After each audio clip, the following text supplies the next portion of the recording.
A veces usamos el pensamiento crítico para criticar las autoridades, para criticar qué se está haciendo bien, pero no usamos el pensamiento crítico para evaluar cómo y qué estamos celebrando. Y aunque ustedes no lo crean, esto tiene que ver mucho con lo siguiente. ¿No me está funcionando? ¿Me pueden ayudar? Gracias. Si se dan cuenta, aquí tenemos una imagen donde hay un dulce, pero hay muchos símbolos. Está demostrado neurológicamente que los símbolos nos hacen conexiones neuronales. Y estas conexiones neuronales hacen que nuestras emociones, todo se conecte con eso. Pero dentro de ese cumpleaños podemos decir, ¿quién es el cumpleañero?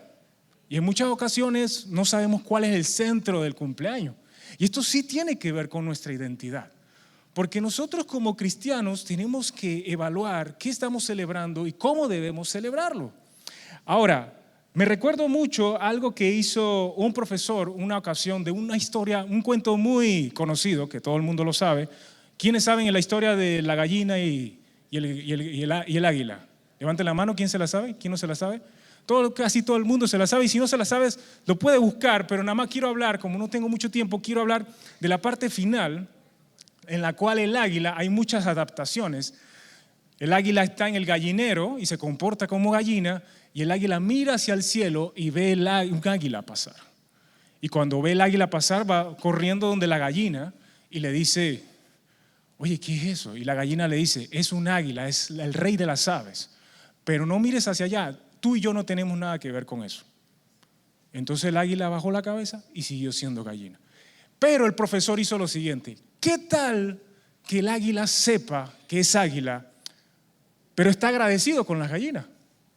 Entonces comienzan los alumnos a decir, mira, ese águila lo que tiene que hacer es matar a todas esas gallinas porque bacha, la máquina le están haciendo daño. No, mira, ese águila lo que debe hacer con sus garras es amenazarle y decirle, ábrame la puerta, y se va del gallinero. Ese águila debe abrir las alas y comenzar a demostrar que vuela. Esas águilas tienen… Y entonces una chica se cansa y ya que, pero profesor, esa historia, ese cuento, ¿usted qué no quiere demostrar? Y el profesor le dice, lo que te quiero demostrar es lo siguiente. El entorno puede debilitar o fortalecer tu identidad. Acéptalo o no lo aceptes. Va a depender de ti, pero el entorno puede debilitar o fortalecer tu identidad. Depende, mira con quién andas y te diré. No, eso no está en la Biblia.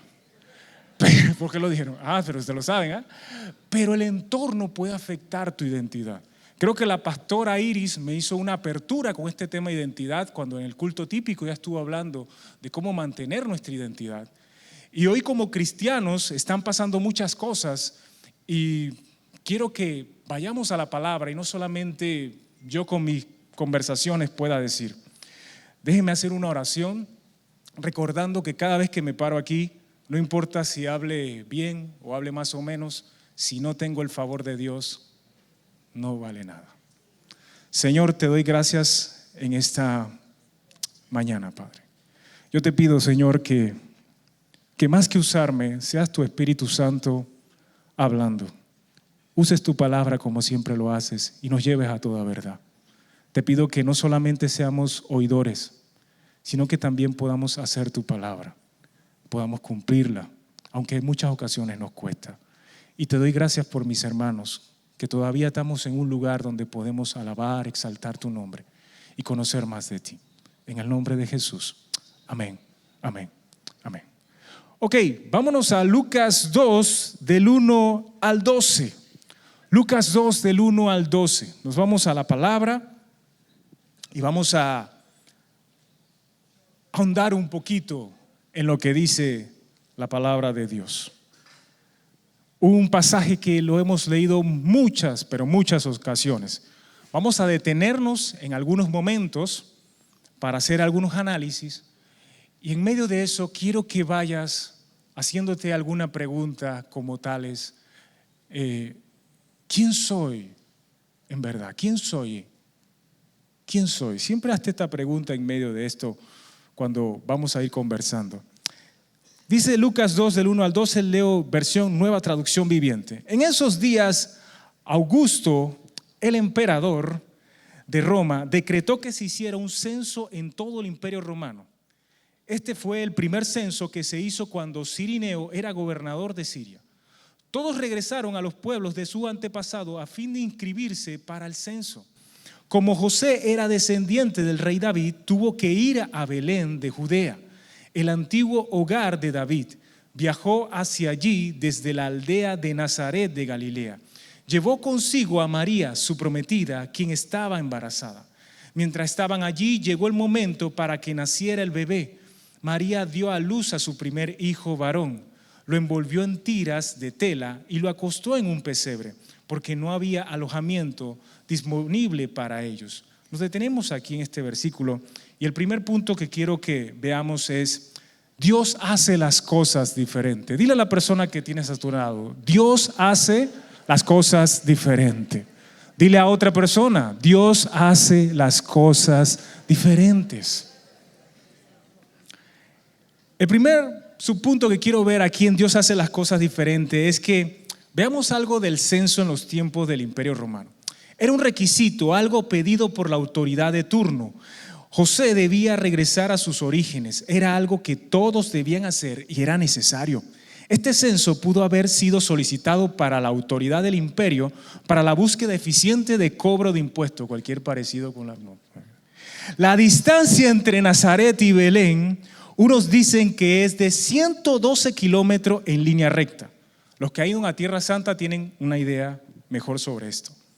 Si así fuera, 32 kilómetros por día caminando. Otros dicen que es 145 kilómetros de Nazaret a Belén. Otros dicen que es 150. Otros dicen que es 156 por algunos relieves y todos estos detalles. De aquí, del templo de COC vía Santa Elena al aeropuerto de Río Hato es entre 130 a 134 kilómetros. Imagínense a alguien caminando de aquí hacia allá. ¿Ok? Más o menos 6, 7 días, algunos dicen. Otros dicen que menos si es el mejor caminante. Dice que menos. Estas personas que corren, hacen deporte, lo pueden hacer en menos tiempo. Pero María estaba embarazada. ¿Por qué Dios le hace pasar esta incomodidad a María que lleva al Hijo de Dios? ¿Por qué Dios no les facilita las cosas? Está demostrado que la formación de carácter necesita en algunas ocasiones un nivel de estrés. Hay un nivel de estrés que es necesario para crecer, para que cambies de hábito, para que veas las cosas diferentes. Pero si pasas ese nivel de estrés, obviamente caes en una enfermedad, en otra situación. Pero hay un nivel de estrés necesario. Ahora, no di que, voy a hacerle esto a mi hijo y voy a decir, no le ponga al muchacho estresado. Ni a tu padre que sí, para que él aprenda le voy a estresar. No, tampoco. No hagas eso con alevosía, porque somos buenos para eso, para poner a otro en estrés. Pero hay un nivel de estrés que es necesario. Esto significa que cuando alguien que tú amas está pasando problemas, en vez de irlo a ayudar, pregúntate si el estrés es necesario y para de ayudar. Para que crezca. ¿Qué sucede? Te pongo un ejemplo, unas predicaciones que más se hacen, la multiplicación de los panes y los peces. Todo el mundo habla de que sí, que los panes y los peces, pero si comenzamos a ver desde un principio, los discípulos tenían hambre y estaban cansados. Dicen los entendidos, no lo digo yo, lo dicen los entendidos el día de hoy, que esa escena, el día de hoy, Jesús le hubiera costado mucho hacer esa escena de los panes y los peces. ¿Tú sabes por qué? Porque dice que hubiera aparecido uno de los discípulos, que puede haber sido Pedro, o otro, y decirle a Jesús: mira Jesús, nosotros tenemos derechos y estamos muy cansados, y te voy a decir algo, vamos a comer allá un momentito, y tú puedes repartir los panes y los peces, o la idea que tengas que hacer con estos otros seguidores, porque él tenía otros seguidores, otros discípulos aquí, y nosotros nos quedamos acá, ¿ok? Dice que a Jesús le hubiera costado mucho, se hubiera dividido el grupo, hubiera dado un boicot, lo que sea, porque hoy en día se refuerza, y no significa que en el tiempo de Jesús no estaba, lo que es derecho y complacencia. Lo que es deber y carácter se ve como algo complicado cuando haces eso con alguien. Deber y carácter. Y Jesús tenía que formar el carácter. ¿Tú sabes por qué? Porque lo que te sostiene en medio de la prueba, haciendo la voluntad de Dios, es el carácter. No es tu complacencia ni el derecho de lo que quieres. Es el carácter lo que te va a sostener. Y Jesús estaba apurado por formar carácter por la simple y sencilla razón de que pronto no iba a estar. Iba a estar el Espíritu Santo, sí, pero iba a estar otra etapa de crecimiento. Ellos tenían que crecer en carácter. Ahora, cuando Dios hace las cosas diferentes, utiliza los momentos de dificultad que vamos a vivir en su voluntad, los cuales son necesarios para formar el carácter de Dios en nosotros y fortalecer la identidad que tenemos en Él. ¿Tú sabes por qué María y José tenían que caminar desde allá? María estaba entregando su cuerpo. José estaba entregando el bien de un matrimonio. En el tiempo de los judíos era muy importante. Estaba entregando que Dios interviniera en algo que él no había planeado. El valor del sacrificio. Sí, Dios lo entregó todo, Jesús pagó todo, pero hay algo en ocasiones que tenemos que hacer que nos va a costar. Y tienes que caminar esos 112 kilómetros. Estás cansado y ya no quieres seguir, ¿verdad? ¿Tú crees que María y José querían caminar esos 112 kilómetros para allá? ¿O esos 130 o 150? ¿Cómo cantamos? Con mi burrito sabe. ¿Qué burrito qué? ¿Qué burrito? ¿A mujeres embarazadas les gustaría caminar 112 kilómetros en un burrito? ¿Que han estado embarazadas? ¿Te encantaría? No, ¿verdad? Si nada más estás sentada ya estás incómoda. Ay, Señor. ¿Verdad? Entonces imagínate eso. Imagínate eso. Otra cosa que quiero ver aquí, que Dios hace las cosas diferentes.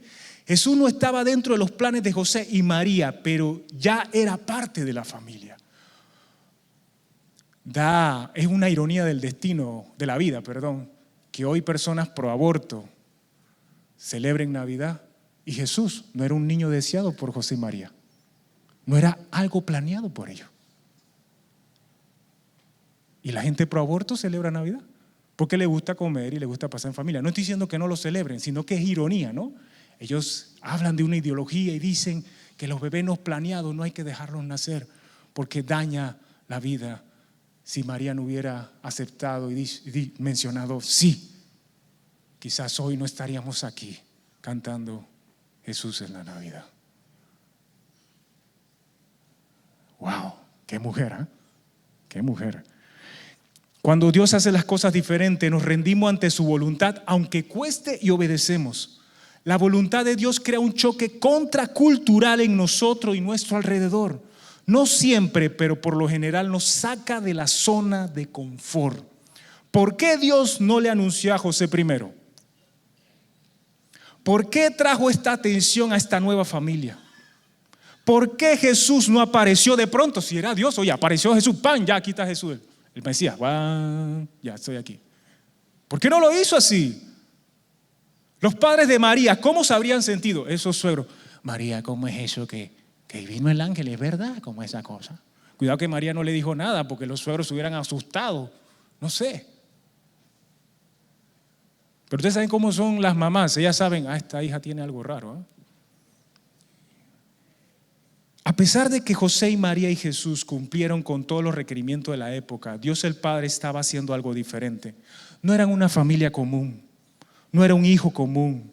A pesar de una cultura complicada, difícil, Dios puede estar rompiendo patrones, formas y maneras de hacer las cosas. El Evangelio tiene el poder de entrar en cualquier cultura y transformarla.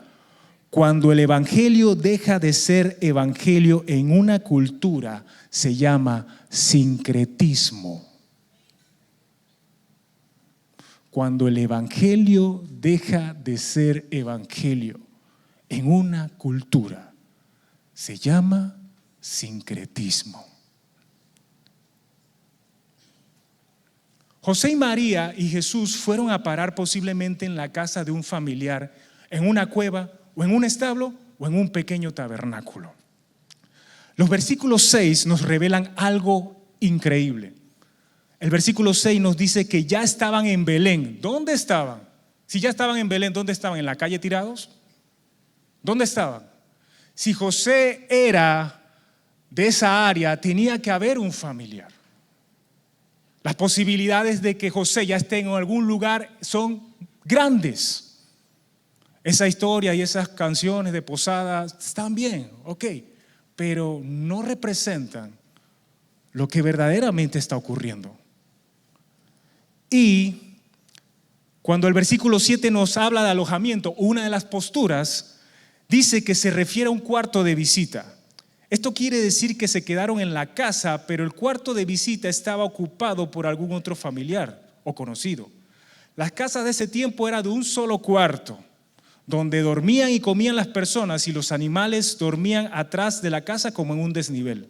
El pesebre se podía guardar dentro de la casa. Esta es una postura de esas. Otra es que nació en una cueva, ya que habían casas que se construían cerca de cuevas.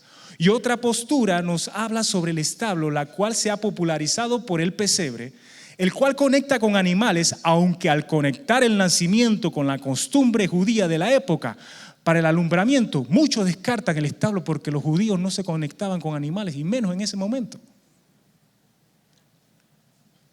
Se hacían pequeños tabernáculos, y a la otra postura es que nació en la fiesta de los tabernáculos. Se hacían pequeños tabernáculos, chozas o cabañas, donde las personas dormían y comían, en la cual sí podía haber estado María, y conectar un poco con el tema de que no había lugar, ya que era una fiesta que algunos dicen que podía haber coincidido con esta época del censo, y era más factible para el viaje de José y María tan largo y la aparición de los pastores de la forma como lo presenta la Escritura, con el cielo abierto, con todos estos detalles. Hay 4 posturas. Esta postura de la fiesta del Sukkot, de la fiesta de los tabernáculos, está tomando cada vez más fuerza. ¿Por qué? Por el tiempo de Zacarías, el papá de Juan el Bautista, que estuvo sirviendo en el templo, por el tiempo de alumbramiento también de Juan el Bautista. Y si se hacen las conexiones, se ve que Jesús pudo haber nacido entre septiembre y octubre. Ahora, ¿por qué usted, Yalma, no importa cuándo nació Jesús? Eso no importa. Si nació el 25 lo celebramos y todo y seguimos adelante y todo eso. Le voy a explicar por qué es importante saber y tratar de conectar la historia por qué. La primera pregunta sería, ¿por qué pusieron la fiesta de Jesús el 25? ¿Tú sabes algo? Esto no es conspiración ni nada por el estilo. Si estudias historia comienzas a descubrir algunas cosas. Es muy difícil para los judíos desconectar a Jesús de la Pascua. ¿Cuándo muere Jesús? Y para ellos puede decir, murió cualquiera, no es nuestro Mesías. Pero cuando tú conectas a Jesús con la fiesta del Sukkot, tú sabes que la fiesta del Sukkot, ¿cuál es el significado? Se hacían chozas porque ellos daban agradecimiento y de la provisión de Dios del tiempo que estuvieron en el desierto. Y conectar a Jesús con esa fiesta era reconocer de que Dios le estaba proveyendo el Mesías que tanto estaban clamando. Y en un momento de alegría estaba Dios proveyendo lo que ellos necesitaban. Pero ellos no iban a permitir eso. Hay que correr la fiesta. Hay que moverla de ahí. Ve a un almacén y pregúntale a un judío, celebren Navidad, mi bolsillo crece. Pero dile, hey, ¿hay posibilidad de que Jesús nació en la fiesta? No. Es provisión y agradecimiento, Yalmar. Nosotros no. Si tú dices eso, nosotros tenemos que aceptar que Jesús es el Mesías. Aleluya. Oh, santo. No te estoy diciendo nada nuevo, investígalo, está allí. Ahora hay que, tranquilos, yo sé que están como algunos así como chocados, no se preocupen. Estamos vivos, estamos aquí. ¿Por qué? ¿Por qué eso es importante? Una vez Estados Unidos se reunió con uno de nuestros presidentes y le dijo, dice la historia que pudo haber sido silencio, eso es bochinche. Le dijeron a nuestras autoridades, quiten del currículum de educación relaciones con Panamá o Estados Unidos. Mucha gente aquí no aprendió inglés no porque eran brutas o tontas, sino porque sentían que aprender inglés era dominación de los Estados Unidos. Y al estudiar relaciones con Panamá y Estados Unidos, te recordabas toda de manera sistemática cómo ellos fueron pisoteando la identidad de nosotros. Y por eso, si usted le pregunta al pastor del 9 de enero, se le hincha el corazón porque su identidad está clara de ser panameño. Pero si yo quito la historia y muevo, no le quito la importancia, ¿qué va a pasar con las nuevas generaciones panameñas? No están claros en su identidad. No están claros en su identidad. Celebran cualquier cosa. El 3 de noviembre lo marchan como sea. El 9 de enero no, les da igual. Les da igual. Porque les quito su identidad. Si cambio la historia, eso es poder. Eso es poder. Eso es poder. Eso es poder. Ahora,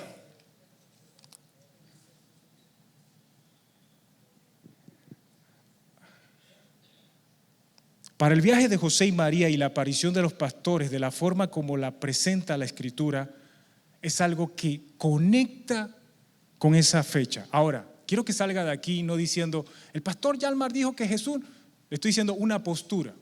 Si hablamos de porcentaje, digamos que esta postura de que Jesús haya nacido en el Sucot está al 40%, de que haya nacido en una casa está al 30%, que haya nacido en una cueva, que hay películas sobre eso, hay 15%, y que haya nacido en un establo ha disminuido a un 15%, por ponerlo en porcentaje, digámoslo así para que vea. Pero todavía sigue el debate y la discusión. Yo estoy presentando esta postura, usted al final decide, investiga.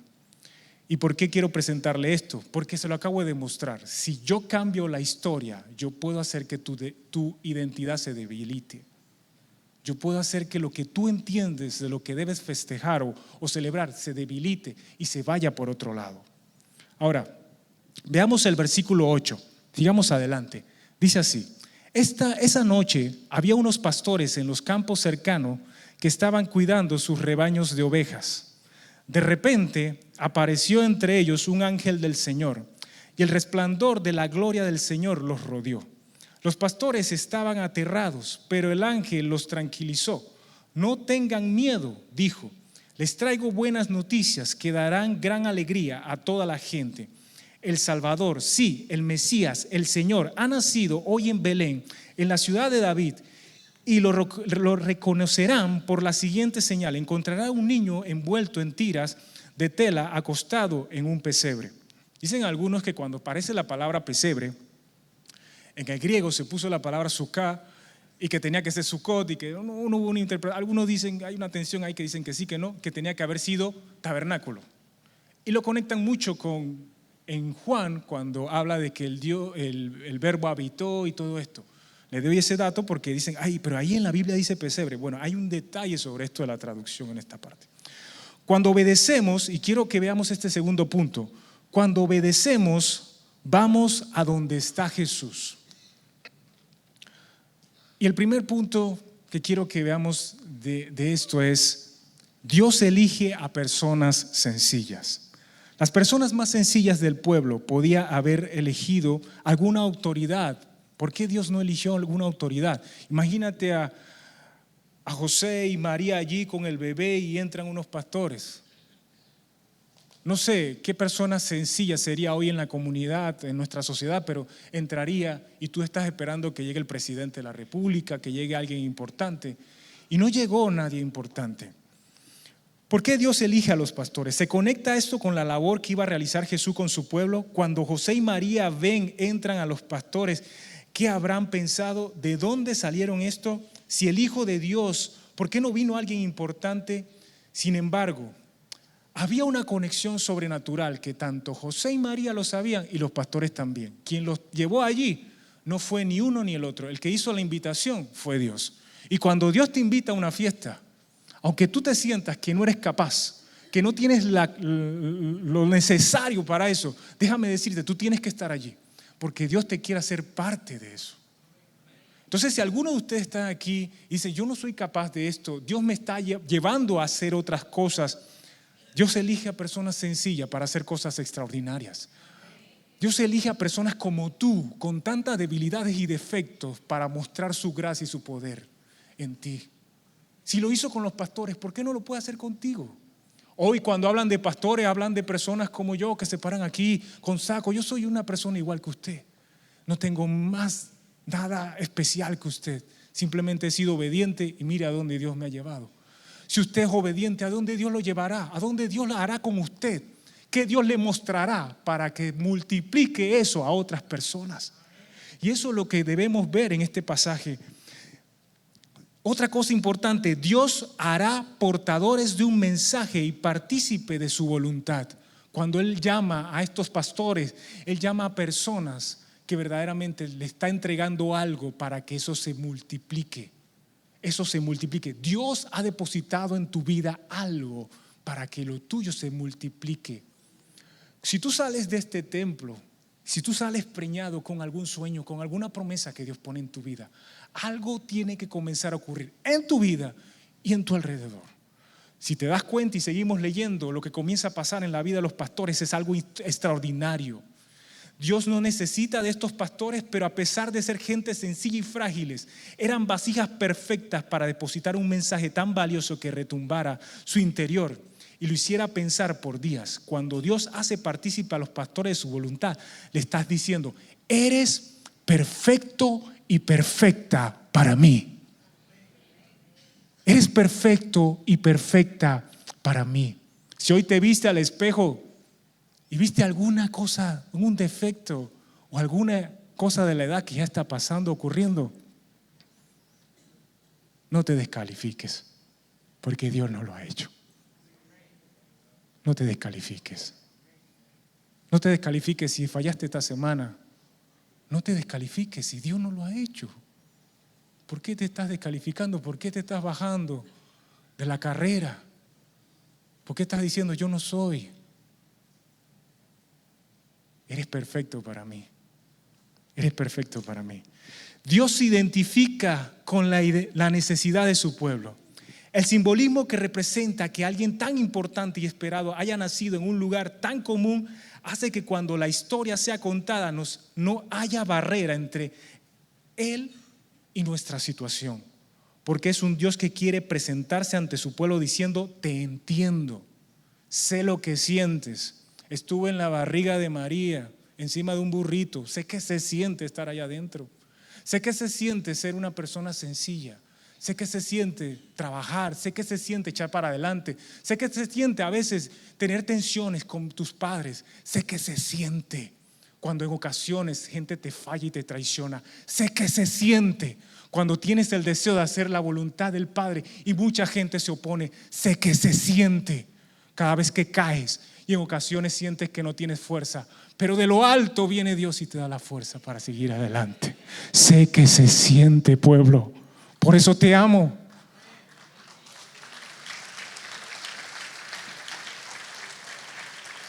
Y me identifico con tu dolor y sé que se siente. Sé que vives. Eso era algo que pasaba con el pueblo en la antigüedad. Decía: tú estás allá, tú haces esto, tu Dios. Y ahora Jesús estaba allí, se hizo hombre para que Él estuvo cerca de gente con enfermedad y Él sabe cuando alguien tiene enfermedad y necesita de su ayuda. Y Él sabe cuando tú te sientes sola o solo ante una situación. Él sabe eso y Él sabe que se siente. Pero si Él venció al mundo, si Él venció esas cosas, con su ayuda las vencerás. Tienes a su Espíritu en tu vida. Tienes su identidad. Lucas 2:13 dice lo siguiente: de pronto se unió a ese ángel una inmensa multitud. Los ejércitos celestiales que alababan a Dios decían: gloria a Dios en el cielo más alto y paz en la tierra para aquellos en quienes Dios se complace.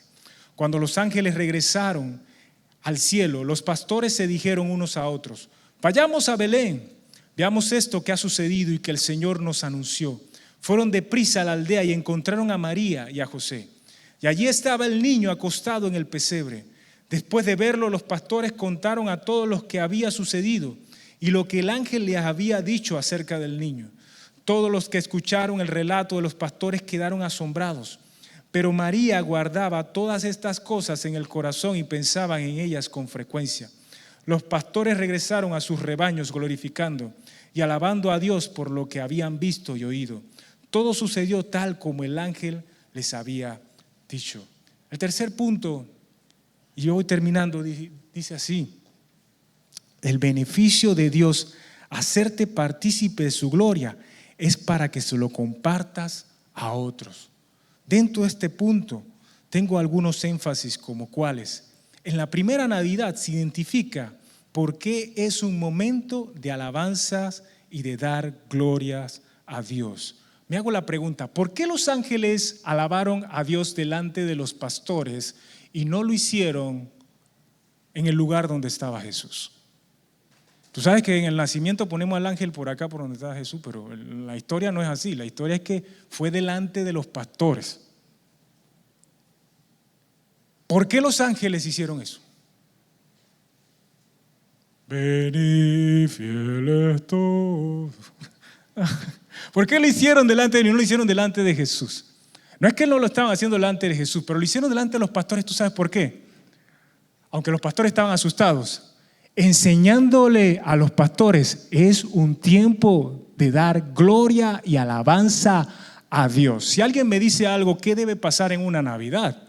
Lo que debe pasar es alabanzas y gloria a Dios en todo momento, instante, las 24 horas del día. Es un tiempo así. Los ángeles le dijeron: este es un tiempo para celebrar, pero de esta forma, dando gloria y alabanzas a Dios. No quiero que me contestes, pero quiero que medites y uses tu pensamiento crítico, tu análisis. Y te voy a hacer algunas preguntas. Cuando vas al mall, de lo que ves, ¿qué le da gloria y alabanza a Jesús? No estoy diciendo que me conteste, nada más. Es un pensamiento crítico ahí. Analiza.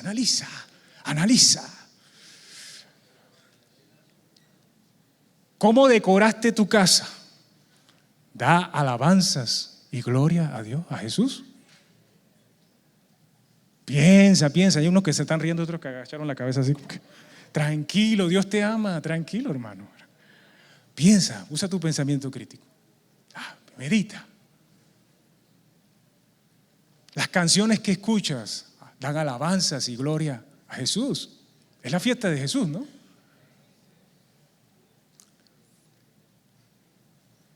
¿Cómo te vistes en esta Navidad? Da alabanza y gloria a Jesús.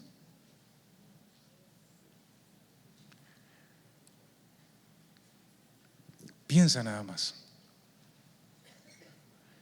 En los años 60 y 70 hubo una generación que, a pesar de sus errores, fueron pioneros de lo que hoy tenemos como evangelio, tanto en Estados Unidos como en Latinoamérica. Hubo un boom en el movimiento evangélico.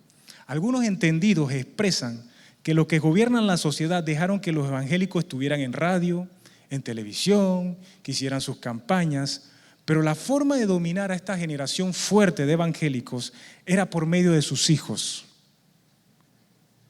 Iban a usar 5 grandes líneas: películas, música, deporte, estudios y leyes. De esta forma iban a conquistar a sus hijos e iban a ser culturizados y debilitar su identidad. De esa forma. Ahora los que tenemos 30, 40, 50 y 60 años, en este momento nos estamos dando cuenta del adoctrinamiento sobre la ideología de género. Pero hermano, el adoctrinamiento y la batalla cultural no es de ahora, es de siempre. Los imperios desde la antigüedad han trabajado con medio de batallas culturales para dominar tanto económicamente y psicológicamente, ideológicamente a otros. Eso es poder. Eso es poder. Usted está viendo la cantidad de millones y millones de dólares invertidos para que su hijo y su nieto piense distinto a usted. Eso no pasó ahora, eso también pasó en los 70. Eso también pasó en los 40. Eso ha pasado siempre.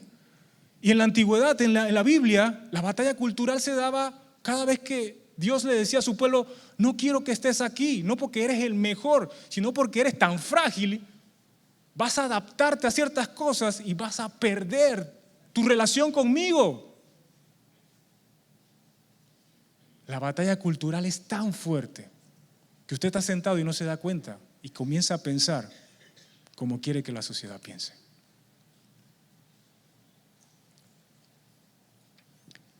Wow, es un tiempo para alabar y dar gloria a Dios. Me encanta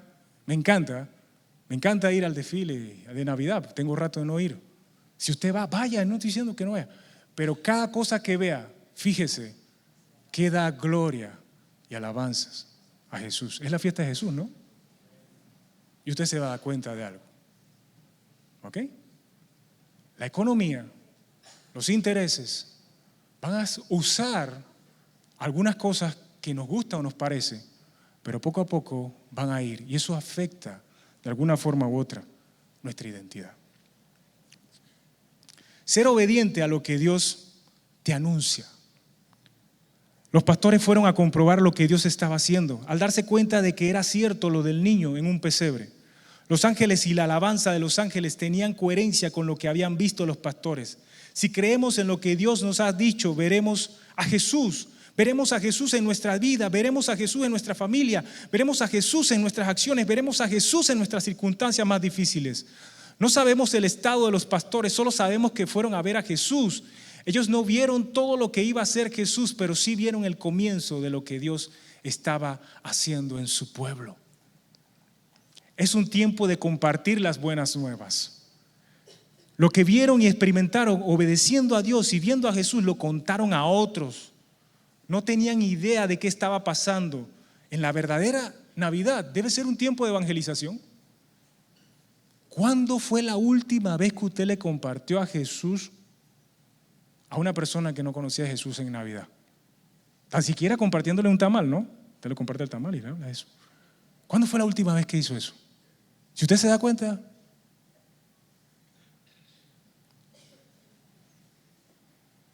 por lo general no lo hacemos, porque la Navidad tiene otro enfoque, sin darnos cuenta, culturalmente. Pero es un tiempo de evangelización, es un tiempo para hablar de... Les voy a ser honesto, cuando me dijeron este tema, yo no quería pararme aquí. ¿Usted sabe por qué? Porque Dios me puso todo esto en mi corazón. Pero yo tengo que darle cuenta a Dios y debo ser obediente. Y yo les amo, iglesia, pero tengo que ser obediente a lo que dice la palabra. Lo que Jesús, y sí está registrado en la Biblia, lo dijo con sus propias palabras, están en los evangelios sinópticos. Hagan esto en memoria de mí. ¿Y qué fue que dijo que hicieran en su memoria? Partieran el pan, compartieran la copa. En ningún momento dijo, conmemoren mi nacimiento. Eso vino después, una idea de alguien, ¿no? Él dijo, conmemore mi muerte. ¿Por qué? No porque el nacimiento no fuera importante, sino porque en la muerte y resurrección, tú y yo somos hijos de Dios. No en Navidad somos hijos de Dios. No nace Jesús de nuevo en mí, ya Jesús nació. Somos hijos de Dios en la muerte y resurrección, porque Él vive. Él vive. Estamos viviendo un sincretismo, hermano.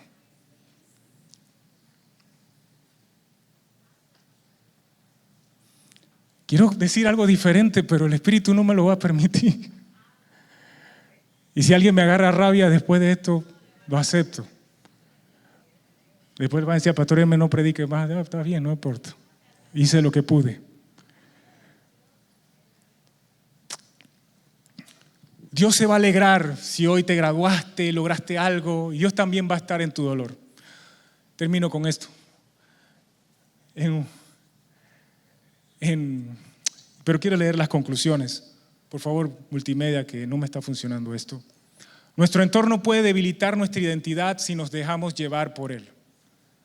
Dios hace las cosas diferentes. Dios nos hace partícipe de su gloria. Por favor, producción. La verdadera Navidad es un tiempo para alabar y dar gloria a Dios. Esto es parte de nuestra identidad. La verdadera Navidad es un tiempo para compartir las buenas nuevas. Esto es parte de nuestra identidad. No es fácil surfear la cultura, yo le digo así. No es fácil surfear la cultura. Entrar a una cultura y alejarte de ella tampoco es la solución. No es fácil mantenerte firme en una cultura y practicar cosas que después pueden debilitar, aunque pasa esto, no son pecado, pero debilitan nuestra identidad. Practicarlo una y otra vez. Nosotros estábamos en una Navidad saliendo de aquí y llamaron a mi esposa. Y cuando llamaron a mi esposa, nos dijeron, vengan por favor urgente a un hospital. Fuimos a donde un hospital y estábamos allí, y cuando estábamos allí, uno de sus familiares estaba 24 de diciembre, saliendo de aquí como a las 10 de la noche, ¿verdad, Vanessa? Saliendo de aquí. Y nosotros veníamos alegres, eufóricos, y Cristo es la Navidad, y todos emocionados. Y estábamos ahí, 24 de diciembre, en un lugar de hospitalización. Estaba desolado, había un par de gente allí. En ese lugar van personas del interior y se quedan a dormir ahí porque no tienen lugar donde estar. Pero bueno, ahí teníamos que estar porque el familiar estaba hospitalizado en ese lugar. Llegamos allí, y cuando llegamos allí, está el familiar de Vanessa y estamos ahí, y de repente no pasaron creo que ni 20 minutos y le dijeron, se murió tu familiar. Eso fue llanto, dolor, y yo en mi cabeza, yo no sabía qué decir, qué hacer. Yo allí, mi esposa también, no sabíamos qué decirle a ella. 24 de diciembre. Y ya estaba llegando la Navidad, lo que celebramos en este tiempo, y de repente llegaron 4 personas, una muchacha y 3 muchachos. Uno con una guitarra, otro hablando de Jesús y otros repartiendo comida. Porque ellos comenzaron de que yo sé que ustedes vienen del interior y que bueno, no sé si nos vieron interioranos, pero bueno, yo no sé si parezco de algún lugar. Dicen que ahora soy hijo de alguien por ahí, yo no sé. Pero nos dieron comida y comenzaron a hablar de Jesús. Y comenzaron a decir esto, palabras más, palabras menos. Yo sé que estás en un momento muy difícil, pero Jesús se encarnó porque Él ya existía. Vino a la tierra para estar contigo en este momento. Él está aquí. Él está aquí. Y comenzaron a orar. Les voy a decir algo, se dio una paz allí. Algo que yo jamás he sentido. Ese momento no lo puedo borrar de mi mente. Comenzaron a cantar una canción que no tiene mucho, pero decía algo como: entra en mi casa, entra en mi vida, estremece mi estructura, sana todas las heridas. Quiero andar en santidad, yo quiero amarte solo a ti, porque el Señor me amor.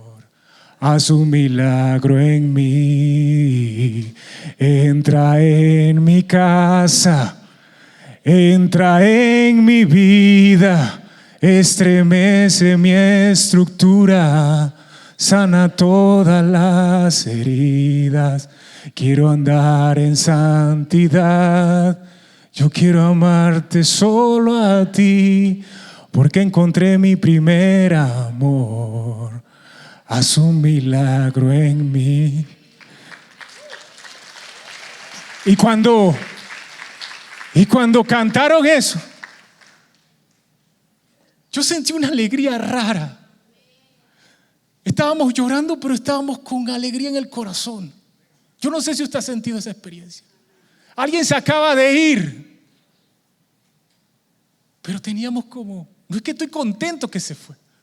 Estoy contento porque Dios está aquí, porque Dios está aquí. Y en ese momento me di cuenta, que la Navidad, aunque me gusten, no es el pavo, no es el jamón, no es el tamal ni el arroz con guandú, que lo puedes comer, y el saril y todo eso.